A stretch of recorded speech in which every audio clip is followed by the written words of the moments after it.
দীৰ্ঘদিনে উত্তৰ নলবাৰীৰ প্ৰায় 14খন গাঁৱত চলিছিল বনৰীয়া হাতীৰ উপদ্ৰৱ।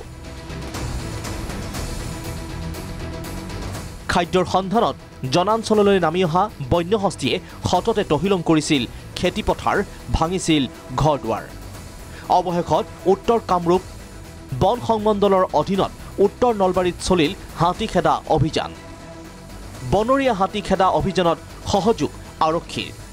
বন বিভাগৰ 3টা হাতীৰ সহযোগত বন্যহস্তী খেদিবলৈ নামিল বন বিভাগৰ লোক। মাণ্ডলিক বন সংৰক্ষণৰ নেতৃত্বত ৭৫জনীয়া দলে খেদিছে বন্যহস্তী। কেইবাটাও ভাগত বিভক্ত হৈ হাতী খেদাৰ দৃশ্য এয়া।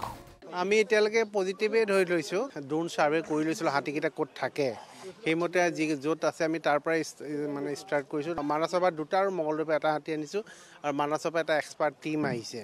তাৰপিছত লোকেল আমাৰ NGO আছে আৰু আমাৰ প্ৰায় 75 নাম্বাৰ্ছ আমাৰ ফৰেষ্ট ষ্টাফছ আছে আৰু পুলিচ আৰু এডমিনিষ্ট্ৰেশ্যনৰ ফালৰ পৰা গোটেই মানুহ হেৰি কৰিছে।